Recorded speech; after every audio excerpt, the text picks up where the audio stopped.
people who need to be here for the beginning. And I see also the attendees coming in as we speak, so that's great. Well, good morning and good afternoon, everyone.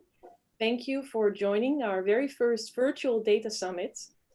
We've had a couple of data summits before, in person at Amazon, at Google, at eBay, but this is our very first virtual data summit experience. So I'm excited to have you all here with us for this.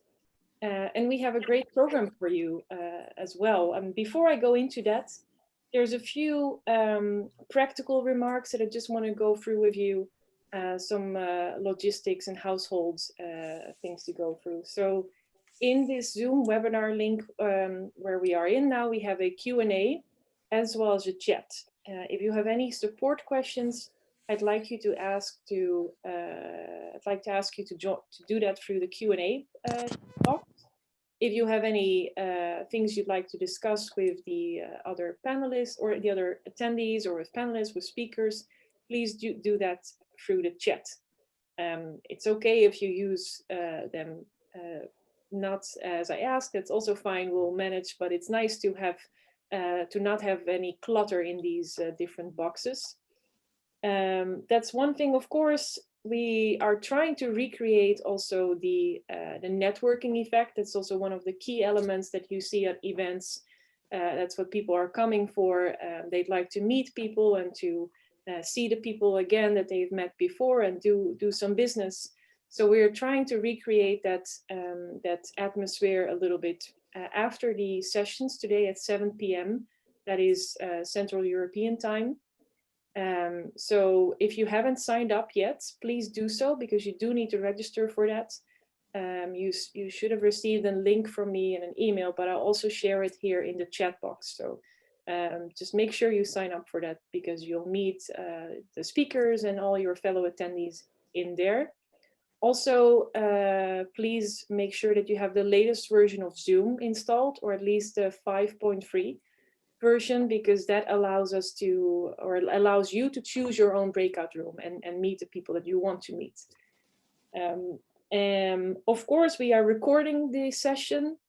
So if you are not able to join fully because of meetings or other conflicts, then you will be able to watch the recording. We'll share that with you probably sometime early next week. We are also reporting on the sessions. So my colleagues Shelen Aslan and Milica Panic, they are making notes, and will be publishing a blog with all the takeaways from the event also in the coming weeks. Let's see. And then another thing that I realized a little bit before we started is that there was some sort of bug in Zoom webinars. And so the invitation that you received for day 2, somehow it might be that it's not working. So if that's the case for you, expect a new email from me coming after today's session. So that's it when it comes to all the households. And I'd now like to walk through the program with you. We have, as I said, a very interesting program lined up for today as well as tomorrow. But before I do that, I'd like to thank the program committee for helping us put together this program. So we have Achim Ruop, you already saw him a little bit earlier on the screen here. We have Satish Anapuredi from Microsoft and Elena Villalta Juarez from Oracle. So thank you for helping us put together this program. But before we dive in, let me walk through it with you. We first will hear from my colleagues, Jaap van der Meer, Andrew Jocelyn, and Shelen Aslan. They have been working very hard on a new TAUS report that we published last week, because as you all have seen as well, the industry is changing a little bit. TAUS has been from the very beginning a big fan or an advocate of data sharing and data collecting and technology. So in 2008, we launched the TAUS Data Cloud, and now it's 12 years later, and we have just launched the data marketplace. We saw that the time was right, and of course, Jaap, Andrew, and Shelen will talk a lot more about that in their conversation shortly. The time was right for this changing or the data transformation, and the time was right for a data marketplace. So we've called this new subsector of our global translation industry the language data for AI sector. So they'll talk a little bit more about that shortly. After that, we will hear from Philip Keun from Johns Hopkins University, and he will share an update on the Paracrawl project, and that is a European Commission funded project. It's all about massive web crawling. This was very particularly for European languages, and we're excited to hear an update on this because I think that project is also finished soon. And the last time we heard from Philip, it was still at the beginning of the project. So that's coming up as well. And then after that, we are about an hour away from now. And we will move more towards machine translation. We have invited some of the MT gurus to join us for a panel conversation. We have Paco Guzman from Facebook, Orhan Firat from Google, and Heini Hassan Abadallah from Microsoft. And together with Achim, we'll talk with them about the latest developments in Neural MT, but especially the impact of these developments on the data market. And finally, we will hear from Sergey Polikarpov from Intento about MT curation and more specifically about all the agile practices there. And then it's done, at least for today, and we move towards the networking sessions. And again, if you haven't signed up yet, I'll share a link with you shortly here through the chat. So I think that's all from me for the logistics and for the program. So I think, Shalene, I'd like to give the word to you to start off the language data for AI conversation. Thank you, Anamai. Hello, everyone. This is Shalene here. I am the head of digital marketing at TAUS. And in this session, we will talk to you about the latest TAUS report that our director, Jaap van der Meer, and our content colleague, Andrew Jocelyn, three of us have been working on, which is language data for AI, which we have also introduced an abbreviation for LD for AI. So we hope that that will also be used commonly in the industry going forward. And for this report, in preparation of this report, we have done some extensive research within the industry, talking to a lot of experts and companies. And among them are, in our one-on-one interviews, we have talked with data services providers, including Lionbridge, Clickworker, Basic AI, WeLocalize, Unbabble, Utopia Analytics, and Pactera Edge. And to actually understand the tendencies within the industry, we have surveyed about 205 LSVs and asked them if they think the industry is turning more into a data-first type of industry. And we have also spoken with topic experts from Oracle, eBay, Microsoft, and so on. And to actually better explain the content of the report and to better understand this new subsector that we tried to define, I will be asking some questions to Jaap and Andrew. And before I do that, I would like to share my screen with you.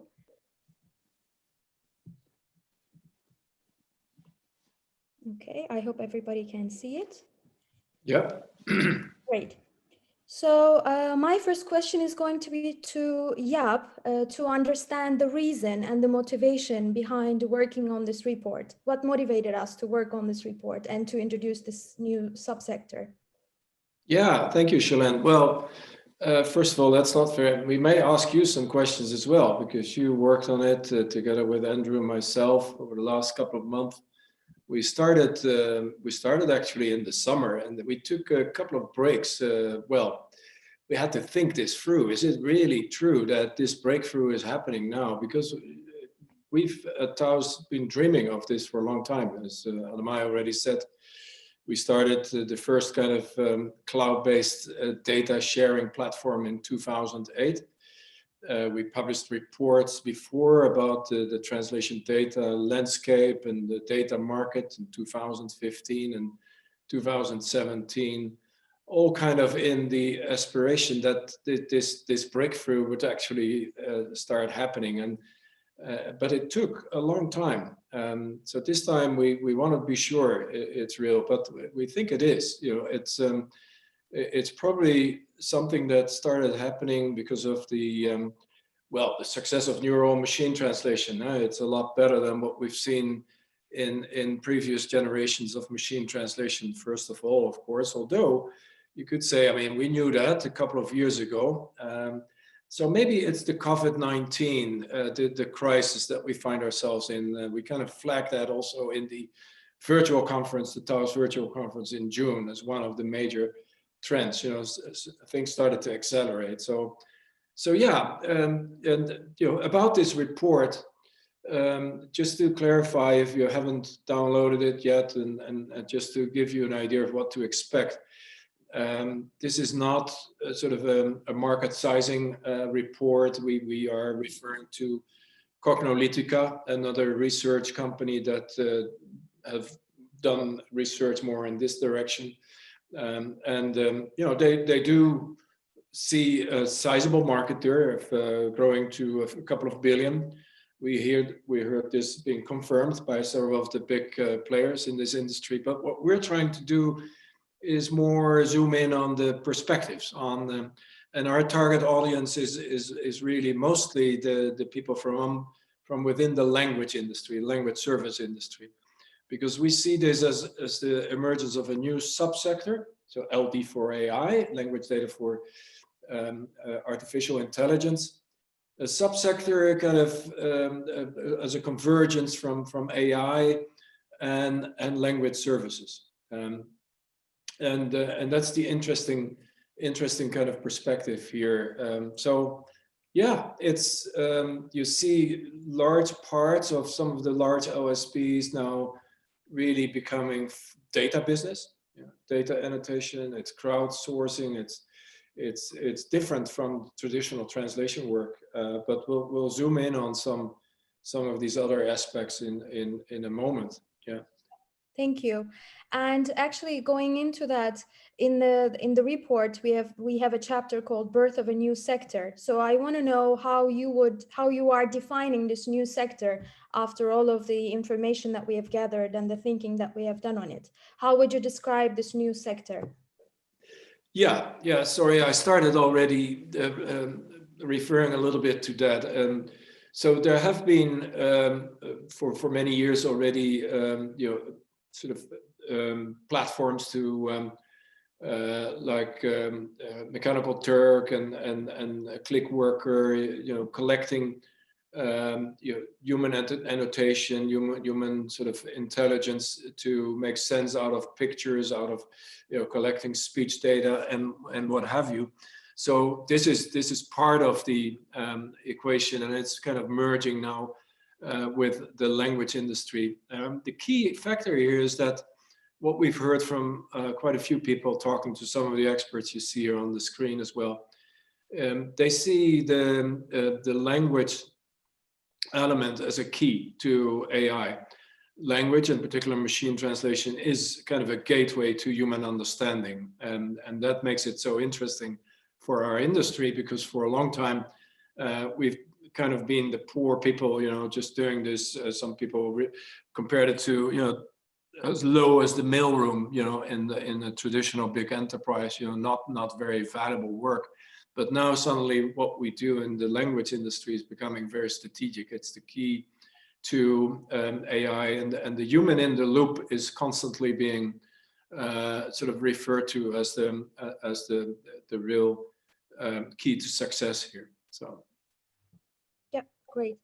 So in this report, while we focused on a lot of current information, we also looked back at the academic and historical developments and the journey of language data and language and data actually separately. So I would like to ask Andrew to elaborate a bit on that. Can you tell us a bit more about the journey that language and data have been on academically and historically? You are muted, Andrew, by the way. If you could unmute yourself, that'd be great. Sorry about that. unmuted and ready to go. Thank you, Charlène. And let's have a look at a very quick check on the historical background to some of this, which sometimes illuminates in interesting ways. Listen, back in the 1950s, language studies were very much influenced by Noam Chomsky and the beginning of what's called generative transformational grammar. And the idea there, which has influenced generations of linguists, not necessarily translators or language industry specialists, but certainly linguists and therefore educational sort of practices, was his idea that our job is not to describe languages as the previous generations had been doing as they went off into the wilds of the world to find out what languages were like, but to explain it. How do you explain that a human being can understand an infinity of sentences, even though their lives are not particularly infinite? And what mechanism would allow this? And so he worked on this, and this attracted an enormous amount of attention. And interestingly, of course, for us, it's actually very close to one of the threads of AI, of artificial intelligence, which was a kind of the rule-based method, the expert system approach. Anyway, he was interested in how the mind could construct and understand sentences. At the same time, late 50s, post-war Europe, a chap in Britain called Randolph Quirk decided to say, to keep to the old tradition of describing language, not explaining why it's structured as it is. And he came up with this revolutionary idea for the time of collecting real data, real bits of language from people, not simply the few things that we all share, as the academic tradition had done, and used a computer, no less, to try and collect it into a database. And that was Randolph Quirk, and it's called the Survey of English Usage. And the idea there was to find out what people actually said, wrote, and the saying was recorded and transcribed and kept in a database. Very early example of literally of data collection. And he then set his linguists together saying, okay, now just write a grammar of this data. On the basis of this data, this would be how people really spoke, not what we would like them to speak or hope they speak, and so forth. And so that started a data tradition rather than an explanatory psychological tradition that led to corpus linguistics, especially in the Nordic countries and elsewhere in Europe, and eventually worldwide. And the corpus linguistic sort of approach was actually to collect stuff and analyze it and compare it and understand it. And of course, the rise of compute and other kinds of resources help that. So by the time we come up to today, in a sense, very quickly, we have the moment in AI development, sometime in the early 2000s, I think, when Peter Norvig and his colleagues said, it's very interesting, but the old AI by rules method works less well than the AI by data method, simply having lots of data, and especially language data in the language case. So, excuse me.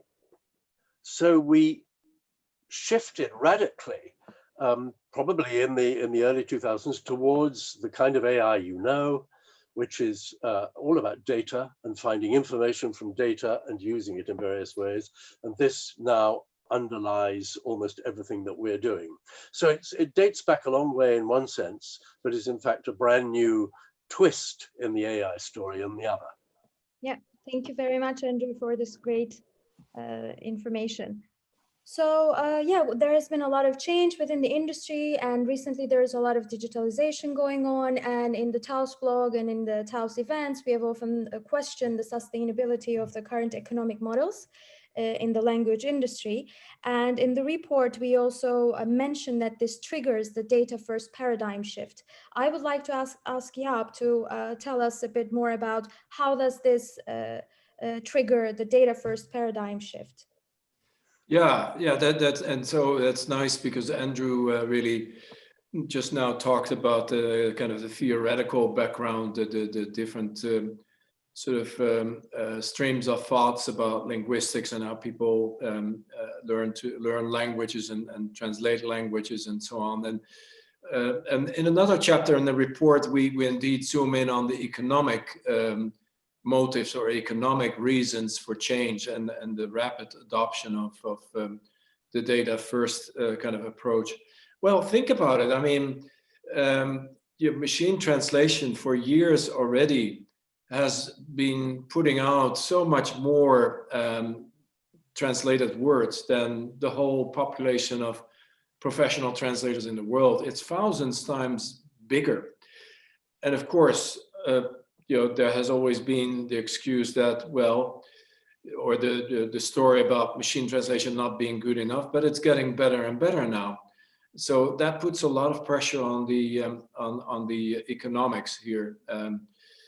Is this hybrid sort of economic model of, on the one hand, this ever increasing use of machine translation, and on the other hand, the human translation service, is that sustainable? Because human translation obviously has a kind of almost linear cost model. Every document, every word that needs to be translated adds an additional cost. It has to be sent down the long supply chain, the cascaded supply chain. Somebody needs to look at it to allocate the job to a translator, quality checks, resource allocation, what have you. Whereas in the machine translation side of the market, you're going to what Jeremy Rifkin called the zero marginal cost model. Once you've built the infrastructure, so in our case, that means you preload the models, you train it, you do all of your preparations well with data curation, data preparation. But once you've done that well, the machine starts to run automatically and without human intervention in the ideal world. So that becomes clear now for a lot of streams of content that is a viable solution. So we see, and we heard that also in the virtual conference in June, translation volumes starting to sort of go down, from produced by the humans, but the total volumes are definitely keep going up very rapidly. But it's becoming more data driven. So we're at that point now, very, very soon, where data driven translation will become bigger than human translation as output from the OSP kind of market. Yep. And, as you said, data is going big, and from the survey with the LSPs and from the data services providers and LSPs who have just started providing data-related services, we have learned that they're providing all kinds of services. And we try to ask them to name these and describe these, and we try to categorize them. So I would like to ask Andrew to give us a bit of a definition of what these categories are, and if there were any interesting, significant trends to take note of among all these new types of services and categorizations. Yes, I mean, it's interesting. There is a wide range of services, obviously, because there's a wide range of needs, and it's still an extremely young industry. I think we must always note that. We don't know where this is going to go. We're dealing with huge amounts of data already, and we know very well that it will only increase. So the kind of services that people are now looking at, usually as a kind of offshoot of that, let's say, the central LSP model, which is to have some kind of language specialist translators who deal with the transfer of languages or the editing of machine translation output. You're getting services which are looking quite simply at bits and pieces of the data fabric, which could involve anything from literally spell checking online, which is hardly, a major feature, but nonetheless necessary because of the real problem, which is to make sure the data is being moderated and improved and therefore fit to go into the cycle of of generation, if you like, of the next step. So what we're seeing is looking into, obviously, all kinds of language work, language in the sense of different languages work on named entities, whether they're spelt correctly, whether they're the right one, whether there are any, let's say, ethical issues about gender in the text, which might raise hackles among people who come out, or which might cause problems in the machine. You have semantic analysis of sentiment to correctly identify the sentiment which has been picked up by the sentence, or which will be picked up by a user-generated sentiment analyzer, so that we can be sure that we're dealing with the right interpretation of a sentence, because it's going to go on in that data flow towards other operations. Ambiguity, disambiguation, of course. Anonymization might be an important one. The automatic anonymization might not work, so you have people to check on it. You have various forms of bias, almost reaching towards the kind of content moderation which we're obsessed about today, obviously, in terms of social media, and which has some linguistic aspects to it which need to be picked up. So we're dealing very often, I think, from what the evidence suggests, with people looking at user-generated content. So people a company might want to know exactly what people are saying about it online in Swahili. They need to know exactly what kind of language is being done. People are looking at this. So we're dealing with quite a range of labeling tasks, which label data in such a way that it can be used next time in a better way. And these obviously switch over to speech, to voice services, and all the whole range of speech, attitude, sentiment, pronunciation, and forms of address and so forth, sociolinguistic aspects of communication, which might be needed. Now, just to finish on that, I mean, this is not yet the largest part of the parcel in jobs in the industry, but it's growing, and it's often outsourced. It's a gig work sort of phenomenon, and it's obviously going to cover more and more aspects of these linguistic phenomena in some form, which are not necessarily translation alone, in the years to come, we believe. Yeah, thank you very much, Andrew. I think we are running out of our time slowly, so I will try to speed it up a bit. So maybe one more trend to note here I wanted to share is the inclination among the LSPs to kind of create a crowd-driven business unit to provide these services. Maybe it's good to note this trend. And before we end, I'll ask the final question to Jaap. To one, tell us a bit more about what happens to the traditional translator, and is there a new role that's emerging to provide all these services, and to briefly explain to us the 5 main takeaways from this whole report. Yeah, and your first question is actually one of the 5 takeaways, as we've learned, because we heard that from many people, that of course the localization industry for decades has been driven by a pursuit, you could say, of linguistic perfection.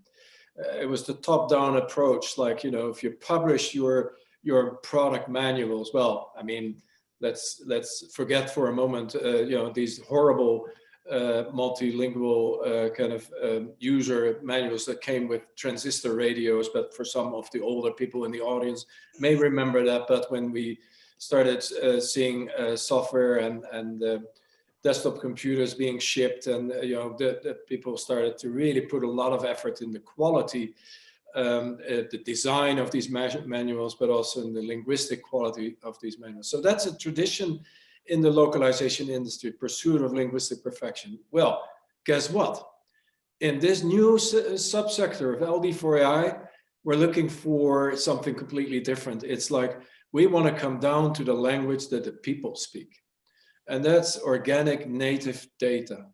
So this is a challenge for language service providers who want to diversify and now become sort of data providers, because it's a different profile, different people.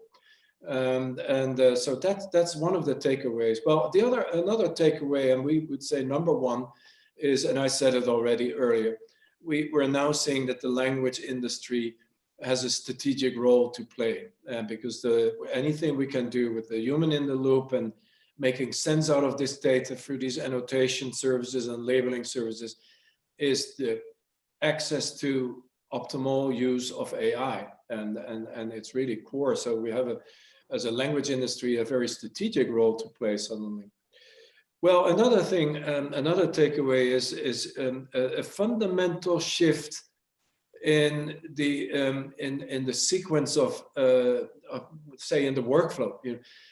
We're looking now at if you want to go to a new market, traditionally you would just go find a translator or translation services and start translating, and then maybe collect your translation memories and then think about how you might use that in the future to get higher productivity, do your leveraging and so on. Now we see very forward-looking, innovative enterprises saying, no, data first. Whatever, before we go to a new market or start shipping there, we'll preload our models. So it's just the predictive translation models, are kind of the new approach. And we expect also, and that's another takeaway, an acceleration of change, driven by, as we said earlier, the global crisis we find ourselves in now. Everything is going virtual, as we see here in our conference as well, which will really speed up the digital transformation. And this whole thing is part of the digital transformation, so an acceleration of change. Finally, we think this is a lot for people in a kind of more traditional markets, a lot of change to embrace, and therefore hard for people to execute on. And that's why, as a fifth takeaway, we see new markets moving faster. We're impressed, and TAUS is doing a lot of work in low resource languages in India, Southeast Asia. We're really impressed the passion with which young people, translators, are embracing this change there and say, oh, is there a data marketplace? I don't wait for somebody to ask me to do a translation. I will produce data, and I'm becoming a data seller instead of a translator. Now that is interesting. And that is a change that, one of the changes that we'll see happening, but new markets, new parts of the world may actually move faster with this. Thank you very much. Before I hand it over to Anamai, I would like to say that everyone can download this report for free on the TAUS website. And I wish you all happy reading. Thank you. Thanks, Charlène, Jaap, and Andrew. And indeed, I shared the link here in the chat, so to make your life a little bit easier.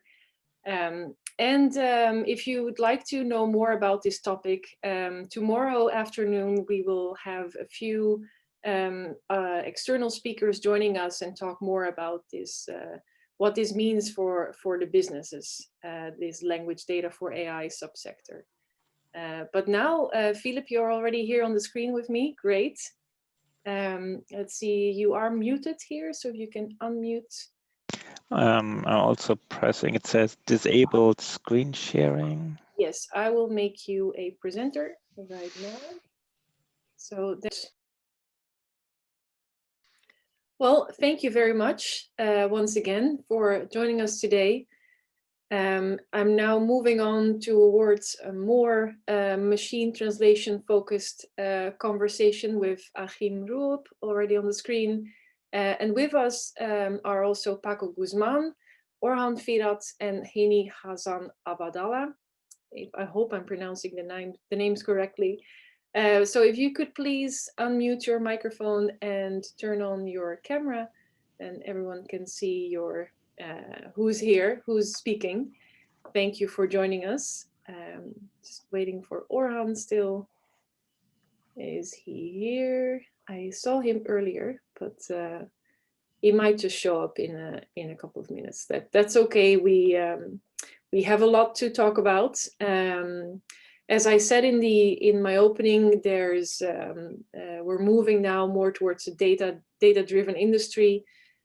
We started back in the day with rule-based, and we had statistical machine translation, and now we've made this shift to neural.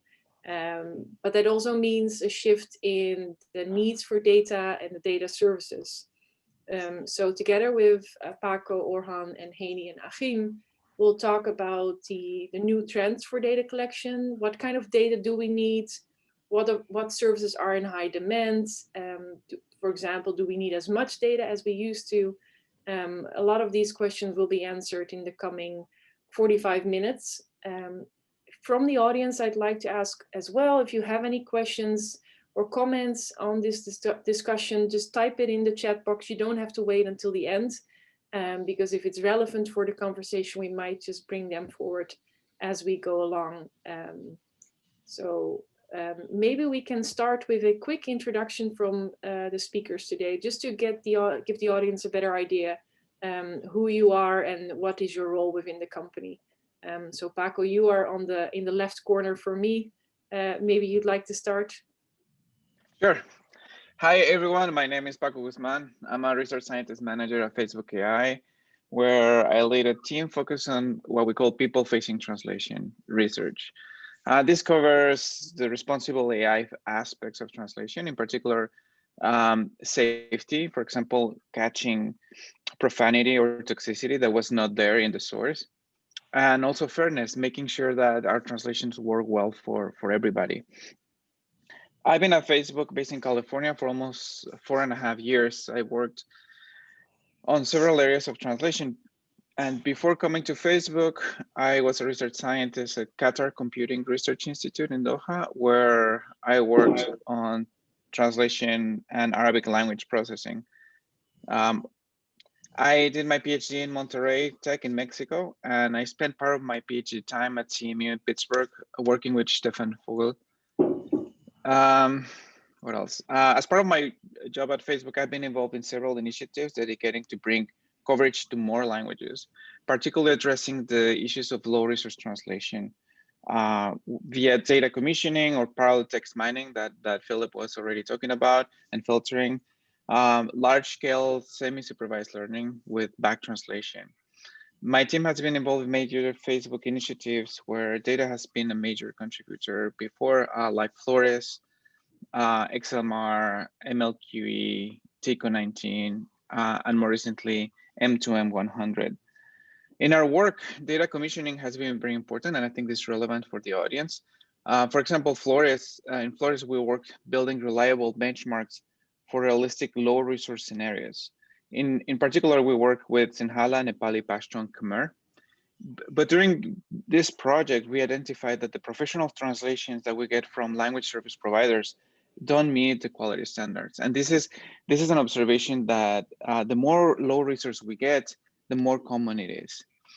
Therefore, we had to develop mechanisms to detect and reject bad quality translations in almost, I would say, almost an adversarial setting.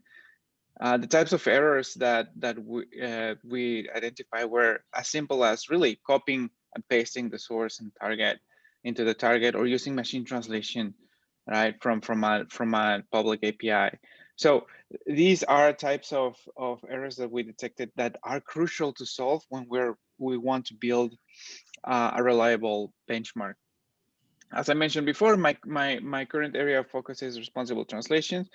And here we're building translation systems that aren't causing egregious mistakes, like mistranslating the name of a person by something really bad, or introducing false toxicity, or other types of very bad errors. And the goal of my team is protect users from such negative experiences. And as such, the type of data that we are interested in is slightly changing.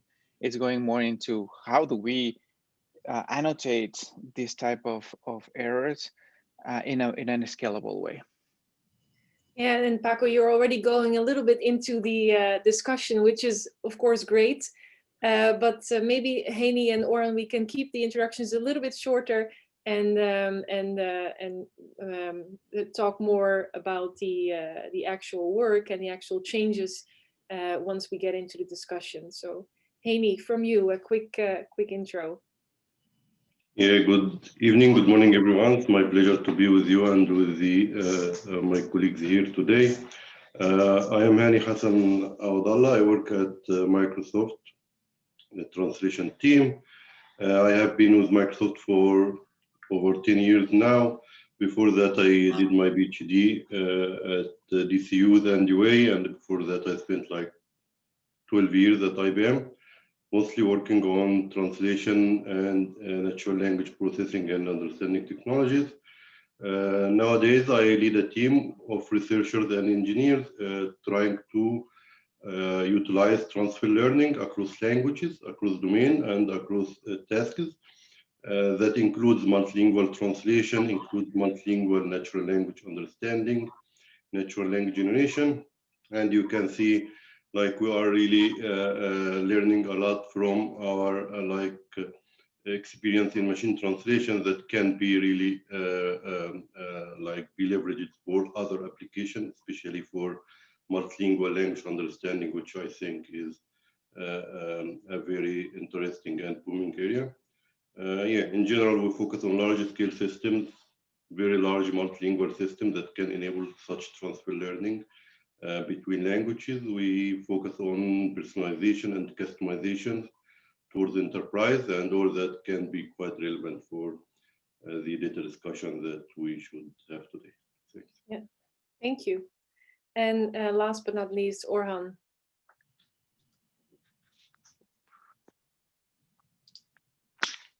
Thank you, Anima. Thanks for inviting me, and thanks everyone for your interest and also for your time. My name is Orhan. I'm a research scientist at Google AI Language, and I've been leading a team working on a project that we call Massively Multilingual Massive Machine Translation. We call it M4 in short. So a little bit background, I have a machine learning and computational neuroscience background, but I started working on neural machine translation in 2014, quite a bit late than the other attendees. But that was the early days of neural machine translation or neural approaches for sequence modeling. And my PhD thesis was also on multilingual neural machine translation. So I defended my thesis in 2017, and since then I've been working on the very same problem of massively multilingual models using neural approaches. After defending, I joined Google and started working on massively multilingual machine translation. In 2018, we put the first system that was able to cover 100 languages. And since then, we've been trying to expand the language coverage of this massively multilingual system, and also try to increase the quality across the board for all languages simultaneously. Yeah, that's pretty much it. Thank you. So, and as I said in the beginning, I've asked Achim Ruop to help me moderate this discussion. Achim, you have also a very long background in this sector. So maybe you can, before you dive into the discussion, give a quick intro about yourself as well. Yeah, thanks, Anima, and thanks to the panelists for sharing their experiences. Yeah, my background is I'm coming from a computer science background, and I worked on localization and internationalization at Microsoft. Then I got more into natural language processing and computational linguistics, and then worked on statistical machine translation and the data needs for that. So I was actually part of TAUS for a number of years until 2017, and worked on the data platform there for language data. So that was based on a sharing, reciprocal sharing model, and also worked on a couple of projects within the European Union where we worked on data needs for example, modern MT. Yeah, I'm also teaching machine translation at university. Yeah, and still working on making sure we have the necessary data for machine translation, particularly. Achim, shall I kick off the discussion maybe with a first question, or would you like to do that? Yeah, you can go ahead. Yeah. Well, I think that Orhan already introduced it a bit with this massively multilingual concept. Of course, this whole conversation is called the massively multilingual conversation. And then Paco has been touched upon a few of the changes that he's seeing already. So maybe we can hear from you what has changed in terms of needs in this age of the massively multilingual models. And Orhan, maybe we'll start with you here at Google. Sure, I'll be happy to. I'll emphasize 3 points that multilingual or massively multilingual systems enable, or 3 points that I want to highlight. The first one is multilingual systems enable positive transfer, which means the learning signal from one language is going to help the learning of another language. So this is particularly a good scenario for low resource languages. So what does it mean? This multilingual models enable positive transfer. It's easier to boost the quality of low resource languages in a multilingual environment. So that is the first thing. So what's the implication? So we need actually a little bit less data compared to a system that's built from ground up using bilingual data only. So it's basically this positive transfer is enabling us to use less data for that low resource language. And the second one is massively multilingual systems also allow us to, or they require less supervision. One thing that we observed throughout the course of this M4 project, we noticed we don't always need bilingual or parallel data. So these massively multilingual systems can also ingest or make efficient use of monolingual data. So even if we have monolingual data, say 50,000 sentences on a new language, we can still learn this new language thanks to, again, this positive language transfer effect of multilinguality. And the third one is an implication or a continuation of first two. So it seems like we need less and less structured data. So if you think about parallel data, it has an implicit structure of being parallel, right? So being massively multilingual also allow us to use less structured data, meaning you can use like monolingual phrases, low monolingual sentences, or even monolingual documents. So we need a lot less constraints to acquire a new language. So these are the 3 points that I wanted to highlight. Great. Thanks. Thanks. And so Paco, is that the same for you at Facebook? Do you need less data? Are you also interested in the monolingual data, or do you see some other shifts? Yeah, I think what Orhan mentioned makes a lot of sense. It resonates a lot with our experience as well. I think I would add that beyond fitting using directly monolingual data, what you can do is really exploit a lot of monolingual data that is available out there and use semi-supervised techniques like back translation to generate artificial data. And this data has these massive neural models have been able to benefit from this type of data much better than other type of model like phrase-based. So in this sense, we have a lot of, we have supervision coming from multilinguality. We have supervision coming from monolingual data, which makes the requirements for parallel data, we need less and less of this type of data that is very expensive to obtain. And the other thing that I would say here is that it also makes it harder for parallel data to make an impact. So in order to actually move a needle, right, thinking about blue that we track, before a little bit of parallel data would make a huge movement in blue. Now you need a lot of parallel data to start changing, to start moving the needle, just because of the amount of data we already have. And the last thing that I would like to mention is there is a role for parallel data for evaluation and benchmarking. And as we move into more multilingual systems, we're reaching into the long tail of the curve in terms of languages, and it becomes critical that we evaluate correctly these languages. This is where we need to have very reliable, trustable benchmark sets, and this is where I think the role of translation and translators can come in. Yeah. And Heini, anything to add from your experience? Yeah, I think Oran and Paco really explained it quite well. So in general, what we have seen, we are seeing the same impact here, that you can really jumpstart a low resource language with minimal amount of data. In the SMT era, it was almost impossible to get reliable system with less than maybe 500,000 sentences or so. Now, with like 10,000 sentences using multilingual transfer learning, you can really get a reliable system. But it's actually far away from the quality of the high resource language. Like, it's still not comparable at all to any language that you have massive amount of parallel data. And this gap,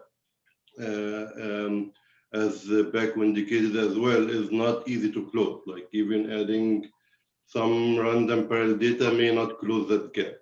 So that needs some sort of maybe active learning, some sort of learning what really the system knows about this language and what we are missing and how we can close this gap. This is still an area that needs improvements and an area that really would benefit from more data, especially for the low resource language. Most of the low resource language really comes with very low quality parallel data, even if it is human annotated or human translated. And we are not sure why, either it is because of the, maybe that there are not a lot of translators for those language pairs, or maybe some translators can use some of the systems and start editing, and that can propagate some of the errors that we are creating. And all those effects are really getting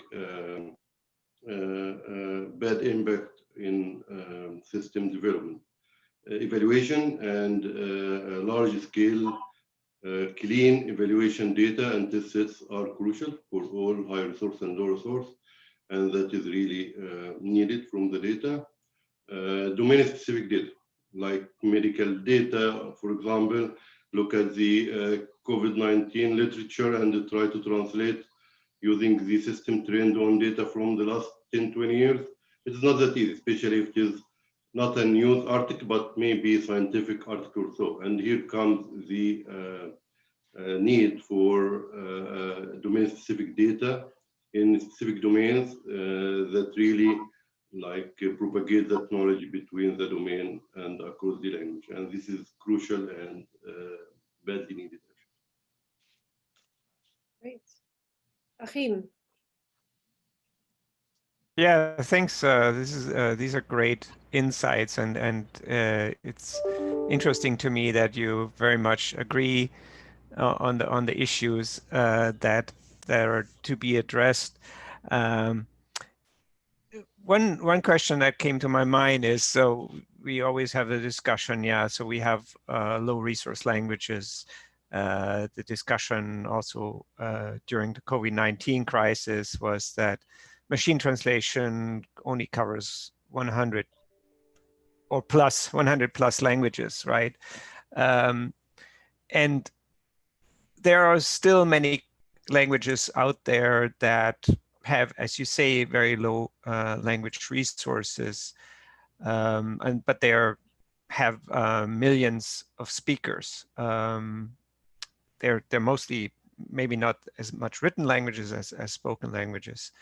And the question is really, what does it take to go beyond the 100 plus languages, maybe to 200 languages? And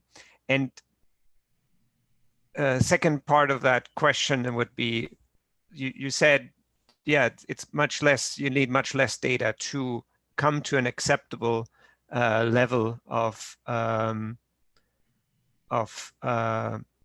quality for these even low resource languages with transfer learning in multilingual systems, for example. But can you, with the data conditioning, can you say this is how much data you need in terms of monolingual data and parallel data to enable such a system? Is there, can you give a playbook to say, yeah, this, I need this amount, or is it always language specific? I don't know who wants to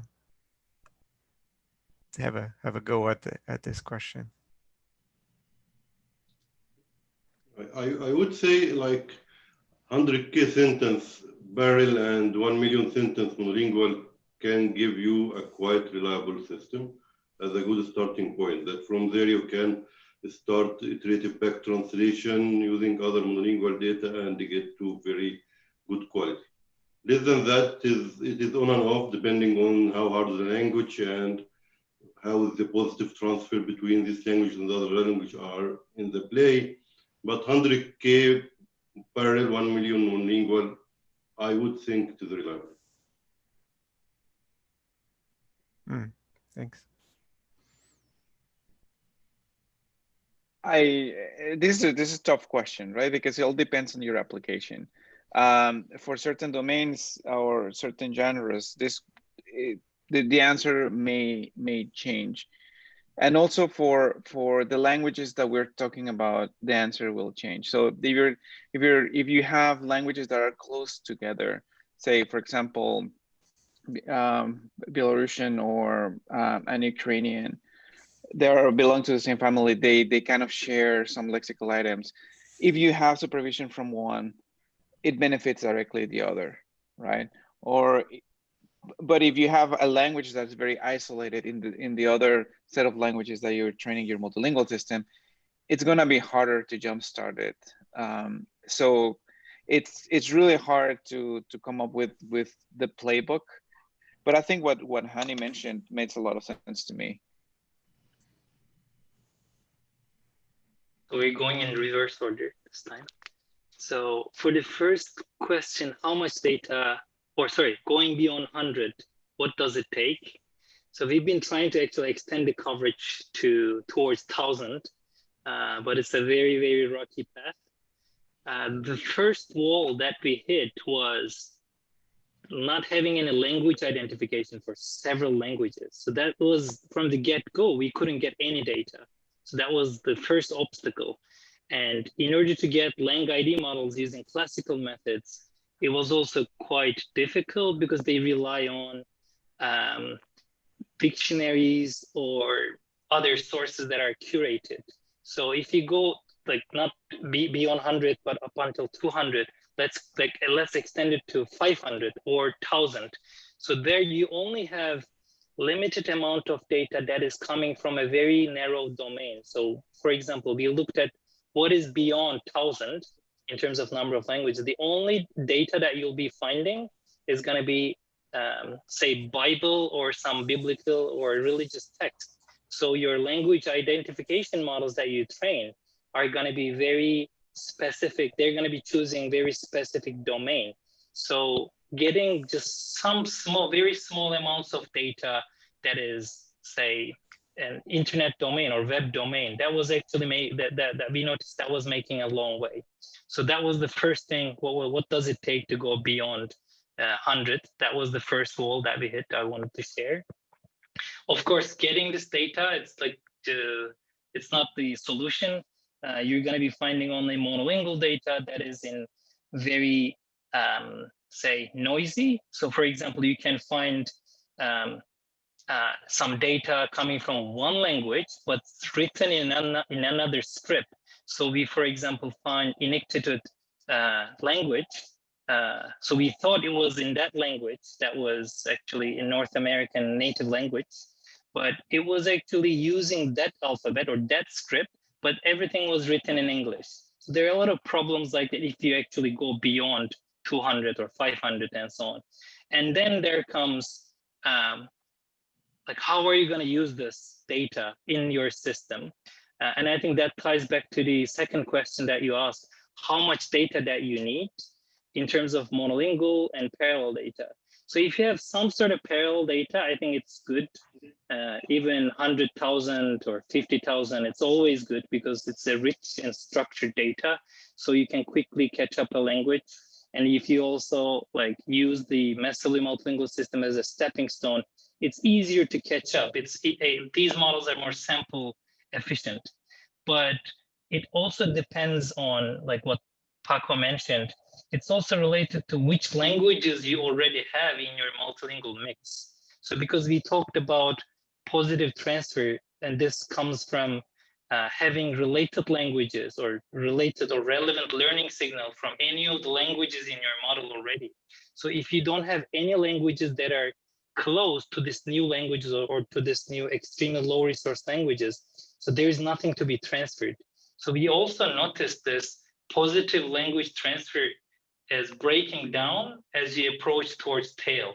So there comes vocabulary problems that you don't even know how to input this new language into your system, like using tokens and so on. And also the objectives that you're using, how to like learn this new language. So there are a lot of problems. So I'm like slurring a little bit, but it's a very complicated problem as you go beyond 100. And it's not only about language relatedness, it's about the domain, the noise level, the quality of this data that you found, and the objective function that you're optimizing. So Paco mentioned back translation. So that's one way of making use of this data.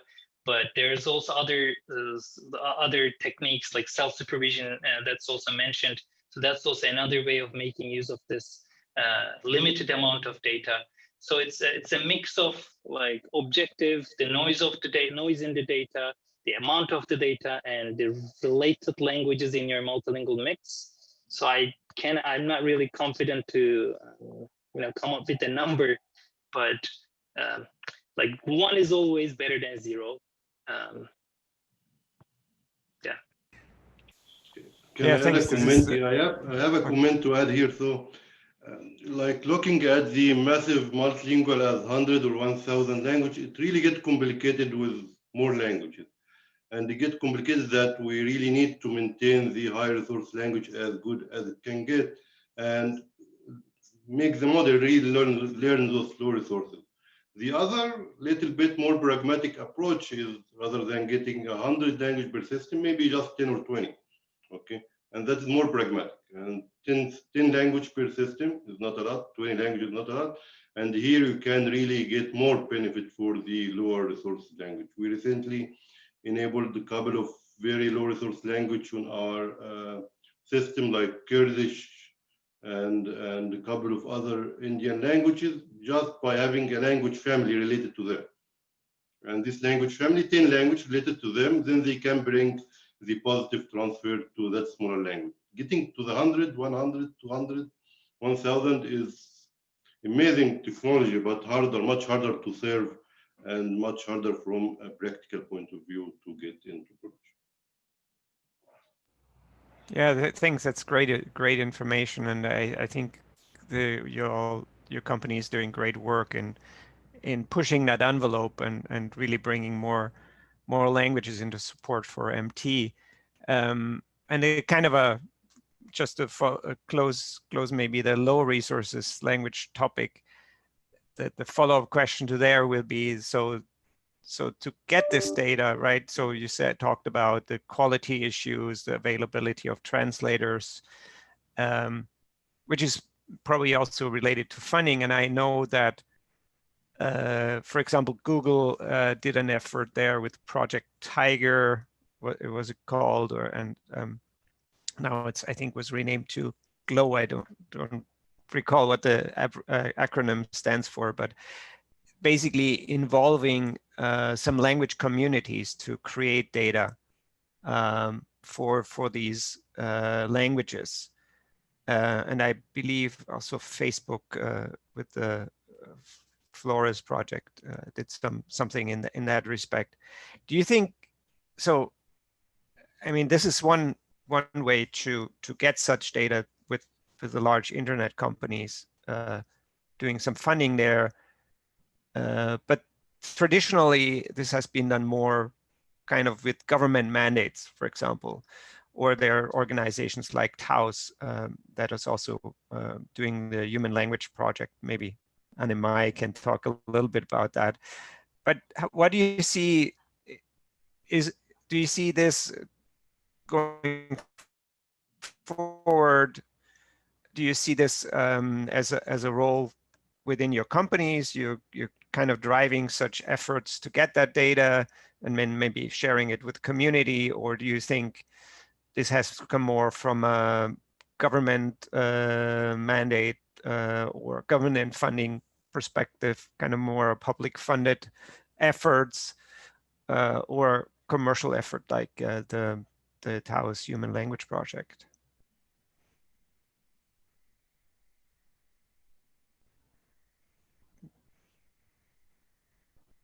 I don't know if anybody wants to go first. Mm-hmm. I can take this one. Uh-huh.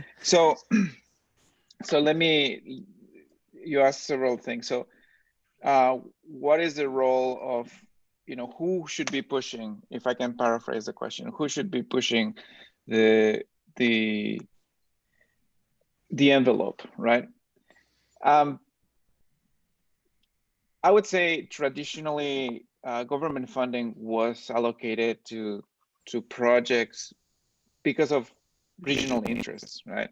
There's a reason why we have a lot of Arabic, Russian data, Chinese data, or a lot of European language coverage, right? Because there were the US and the European Union funding these research initiatives and the creation of data.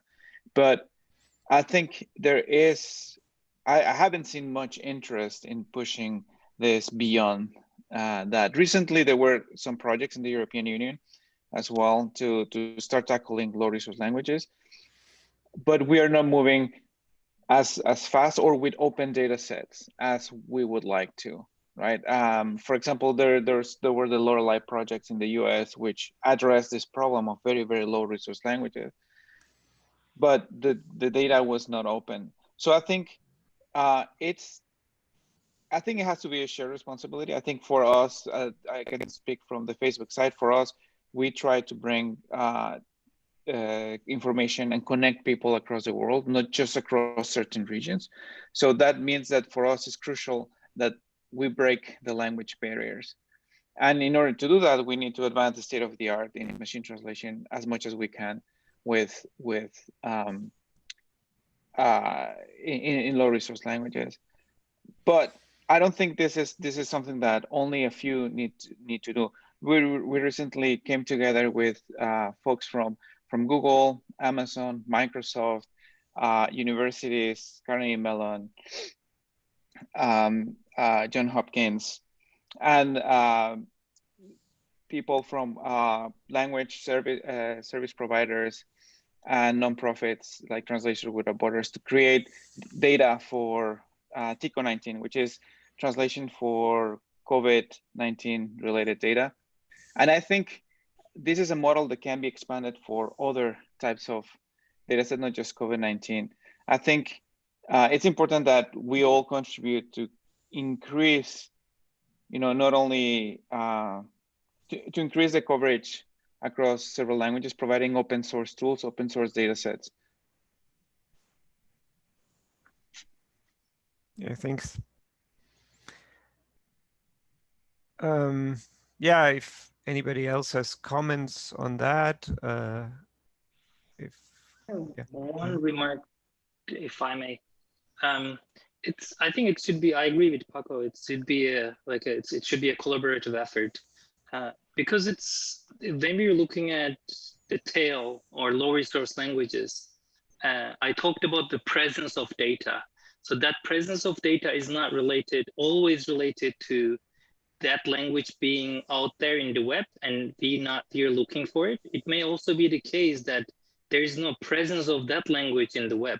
So there should be some content created first, or there should be some usage, right? So for example, if internet doesn't have any penetration to some communities, so it requires everyone to enable means for that community to create some content, right? So that we can actually like work together to make it usable by the tools that we have. So like what I mean, if a person doesn't have any, if a person is like speaking a language that is about to get extinct, and if you don't have any data, and if that person doesn't have any cell phone to basically have an internet penetration, so that we should probably enable the means for them to reach out the internet.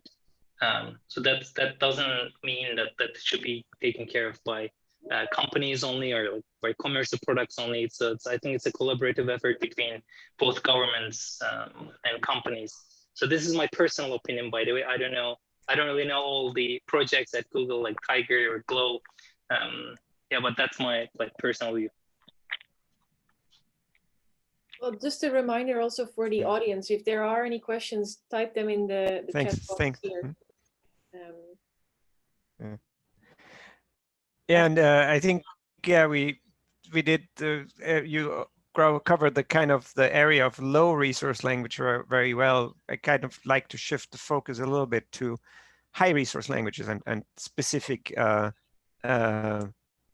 domains or issues there. I mean, we see the quality of MT increasing for these high resource languages, and there's a discussion about human parity always, and how determine human parity in terms of MT quality versus human translation quality. How do you see the data needs shifting there? I think Paco mentioned something already in terms of evaluation sets that we need in terms of identifying kind of critical issues or kind of bias in machine translation. Also goes into kind of domain. Hani Hassan mentioned kind of the medical domain there. So in the high resource area,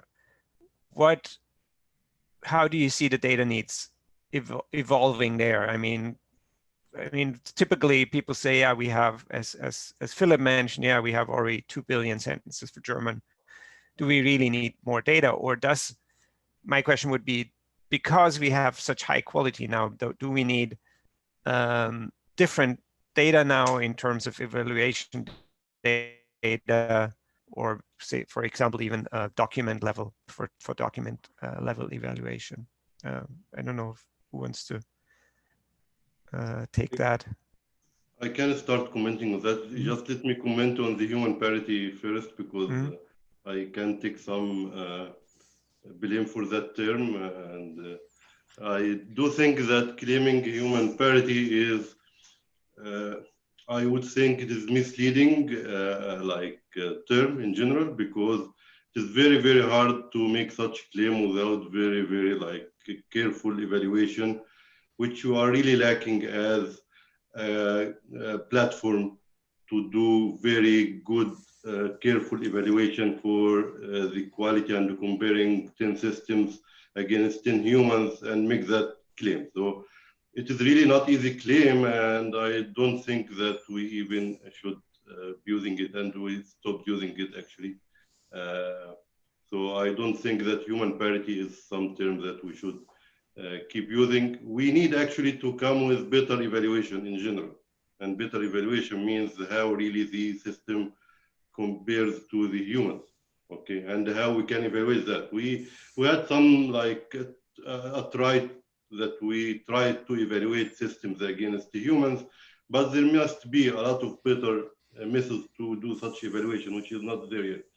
So that is one point. The second point, touching your other question about the high resources.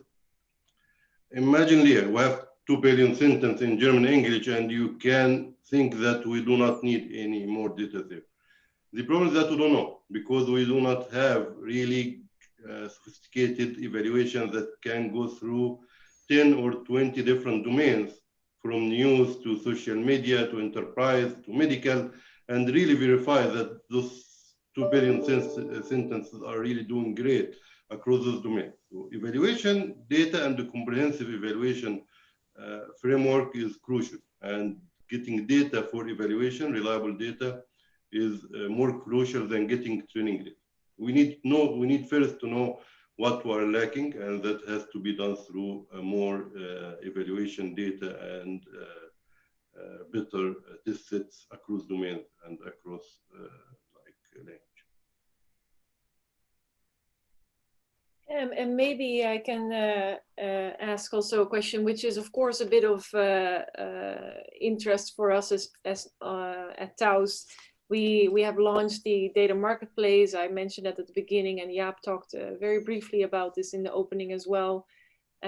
So what is your thoughts on a data marketplace? Do you think that is helpful in solving this data scarcity for the low resource languages, and maybe also help with these domains that are so much in need for the high resource languages? Any thoughts on that from you? Maybe Paco, we can start with you. Mm-hmm. So before I go into this question, which I will, so the marketplace, let me address the previous one, which is high resources. Where do we go? I 80% with Hani that we need better evaluation, comprehensive frameworks. I think we need to do a better job at curating our evaluation data sets, right? As I mentioned before, this happens, this data pollution that we have in evaluation data sets happens a lot. People using machine translation and post-editing it. It creates a false impression that if they use, say, Google or Microsoft, right, to produce this data set, that Google's machine translation will be higher just because it was post-edited. The data was produced by post-editing certain engine. So it's really important that we take this into account and we curate our data sets. Also, having the diversity that Hani was talking about, the different evaluation domains and genres, it's really, really important. I think in addition to that, we need to have better evaluation metrics. And I'm not talking just about Blue.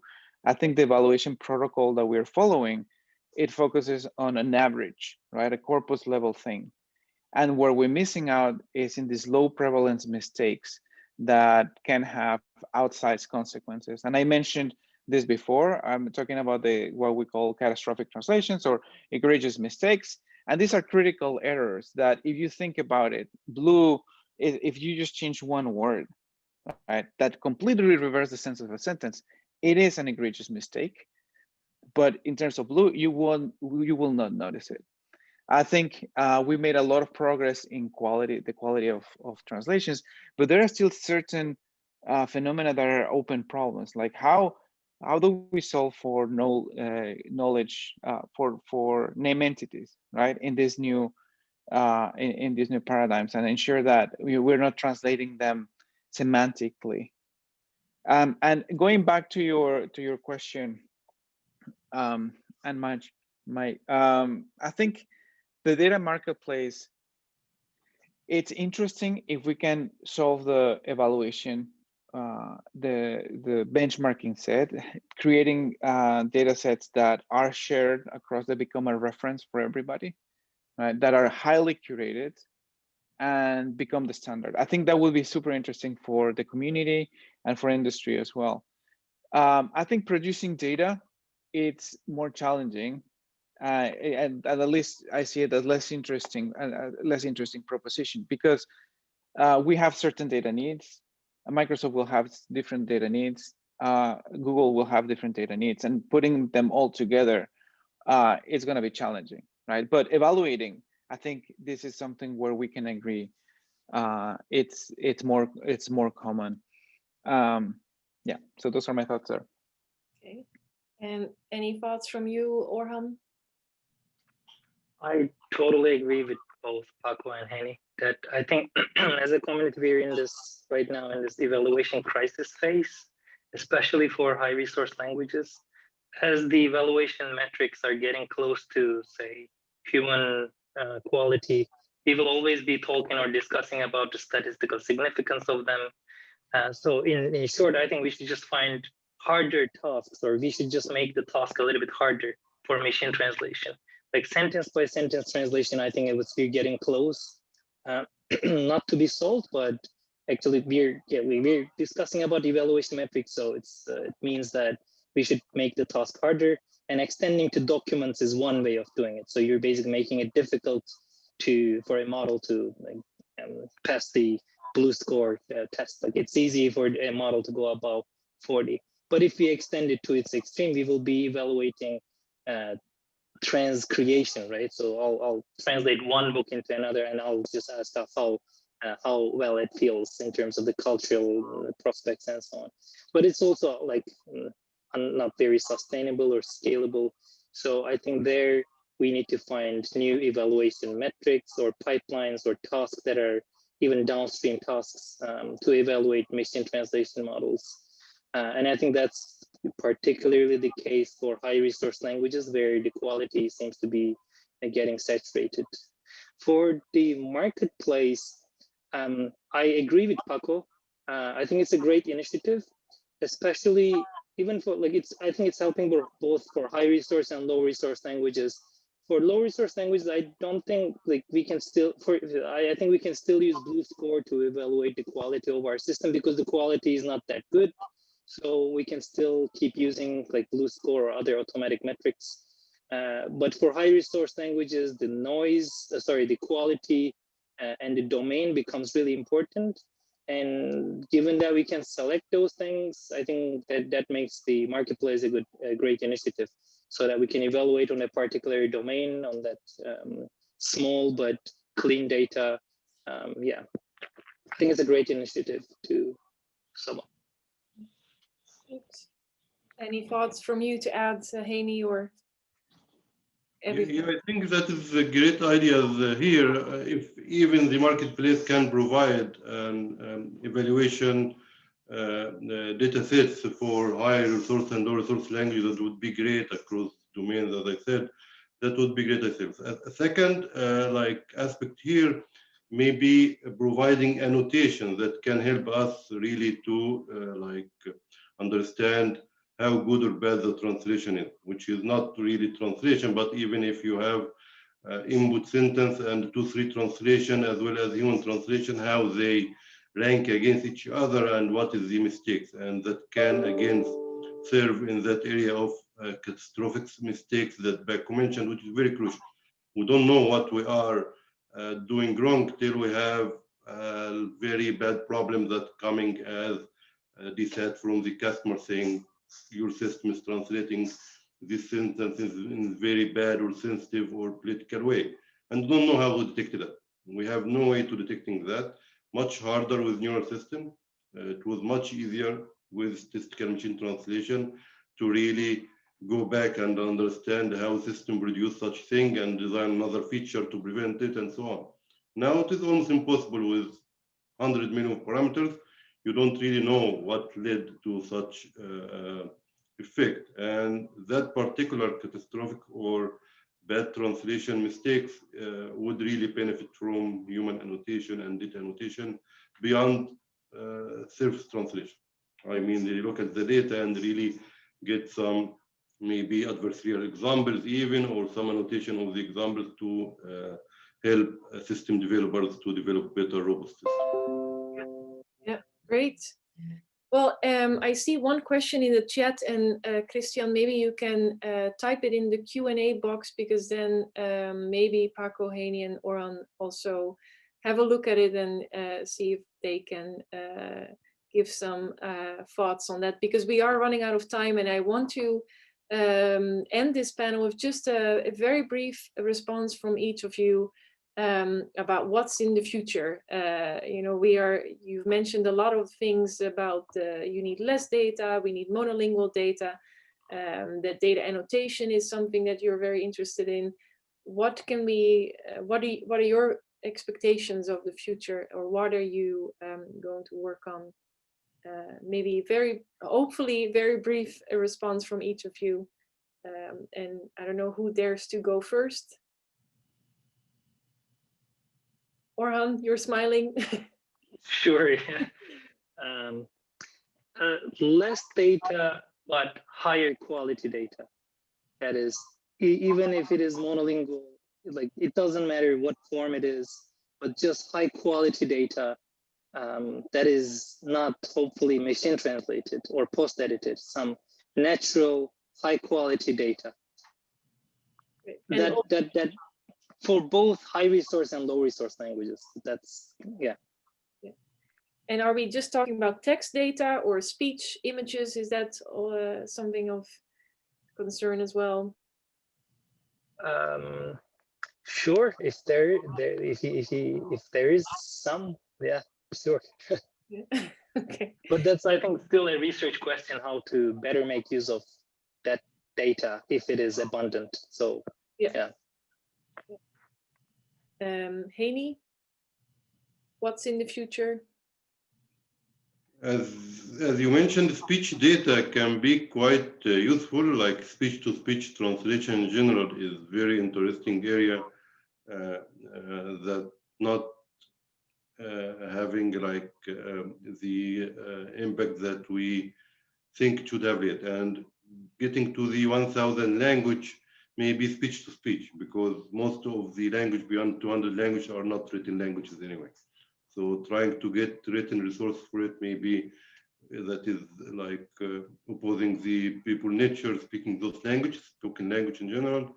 So going to speech and trying to have multimodality between a speech signal and the translation signal can really be next in the future. For the near term, better data in domains, like touching one point that Achim mentioned about 2 billion German sentences.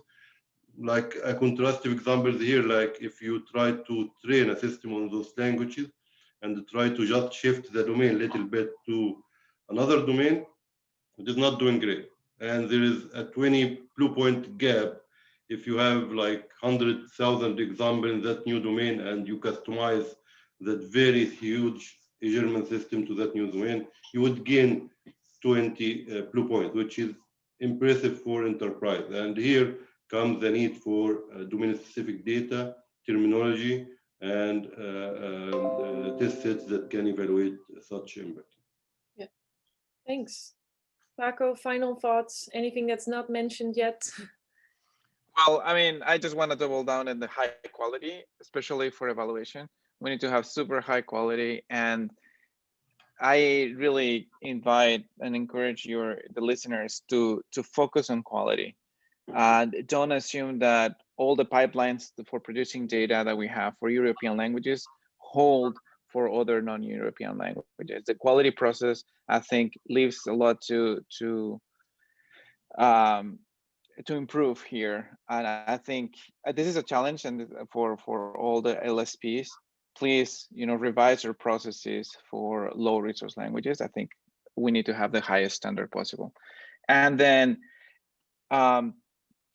catastrophic translation. So as a community, we need to start looking into what makes a bad translation, an egregious mistake, a mistranslation, and producing the data to solve that specific type of problem. Great. Well, thank you all for joining today and for all your insights. Achim, thank you so much for your questions and helping me get the best out of Paco, Heini, and Orhan today. We're out of time, but if you will have questions in the audience, just type them in the Q&A box and then we'll get to them. But thank you, gentlemen, for joining me today. It's time for the final presentation of today. Sergey from Intento, you're here and you're joining me. That's me. Hello. Hi. First of all, thank you for your discussion. There was so much really great insights, really. And I hope in my presentation I will also cover the evaluation issues you discussed. Let me start. I think we hope. Can you please enable screen sharing for me? Thank you. Right away. Yeah, there you go.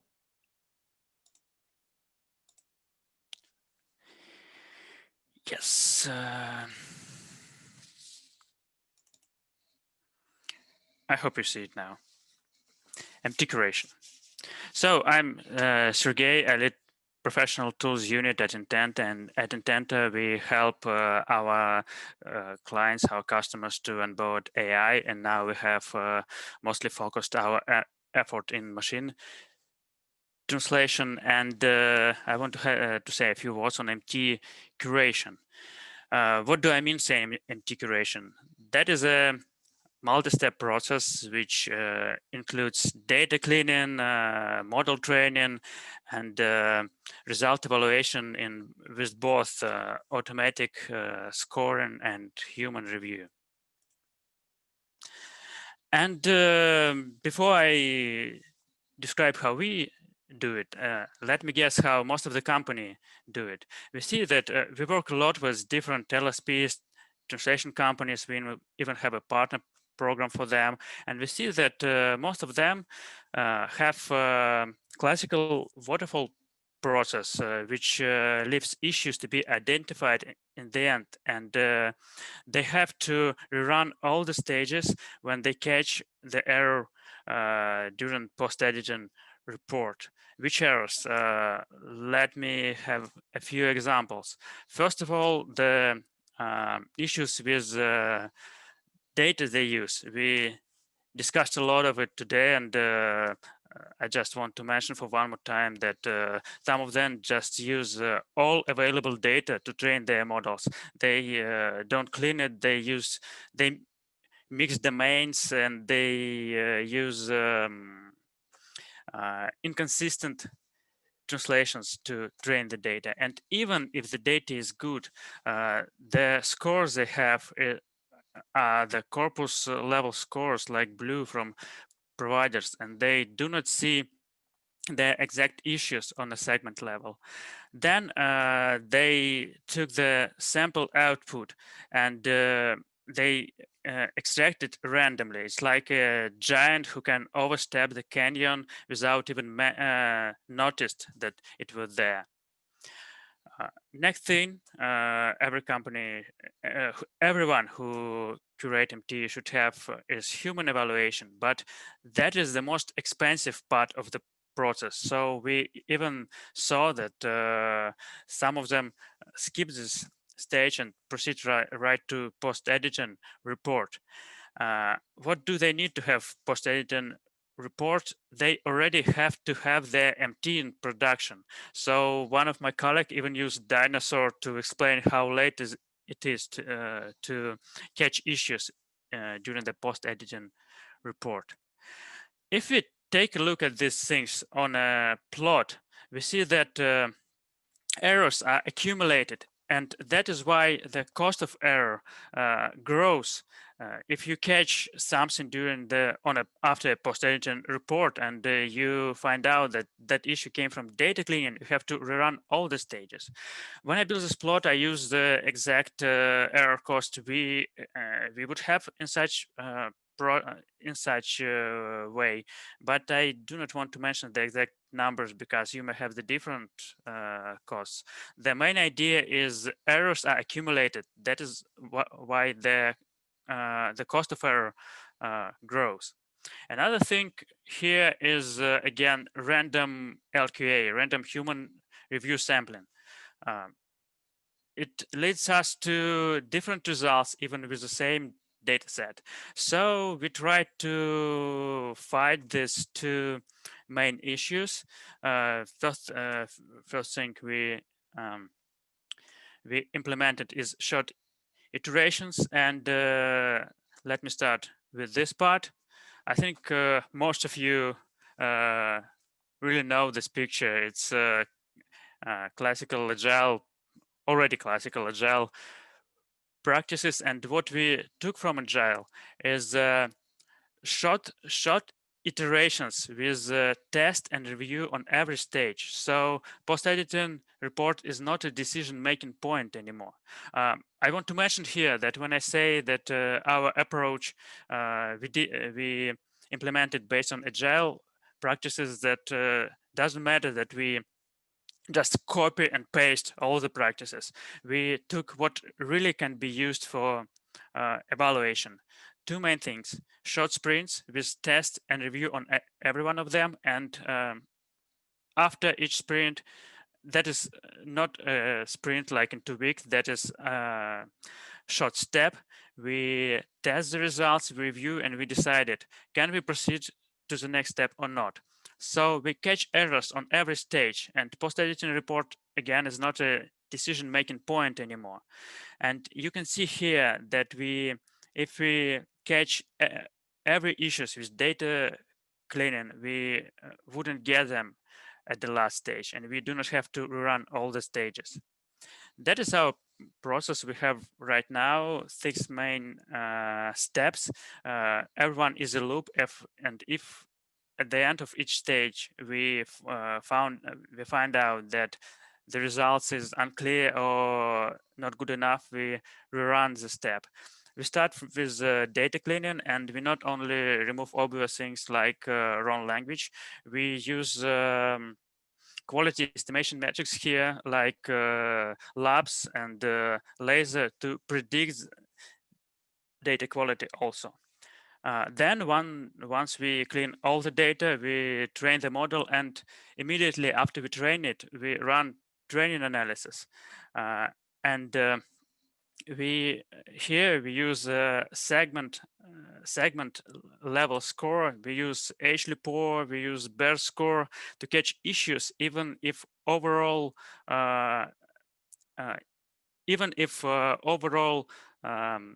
measure or value of this metric goes up, we can still see the issues in any kind of segments, and we can catch them.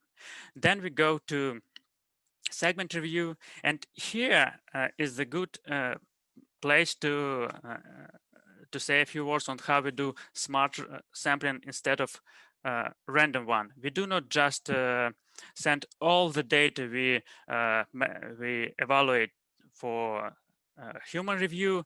We extract the exact segment which shows the things with different models.